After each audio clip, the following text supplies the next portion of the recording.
Alle mie spalle lo vedete, il palazzetto dello sport Chione Arena, all'interno migliaia di persone arrivate da tutta Italia per il concorso per appena 70 posti da infermiere bandito dall'azienda Zero. Sono partito ieri alle 20 da Lecce, poi sono arrivato stamattina alle 8 qui a Padova, quindi è un viaggio della speranza.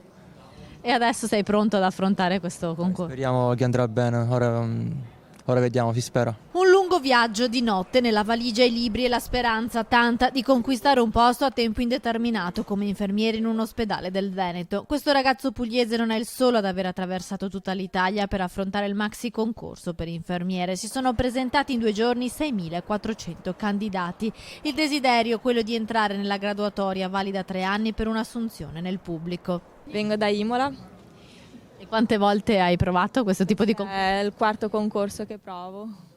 E speri allora di trasferirti in Veneto? Spero di trasferirmi a Padova. Da dove arrivi?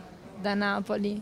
È il primo concorso, è la prima volta che tenti un concorso? No, è il 4º e il 5º.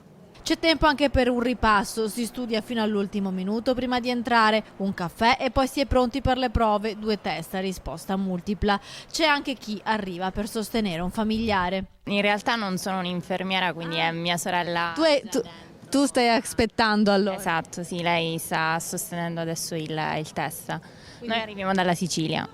Le prove sono durate 2 giorni, poi l'attesa. Per 70 si aprirà la strada di un posto di lavoro, per molti altri che ambiscono ad un'assunzione nel pubblico invece l'attesa di nuovi concorsi.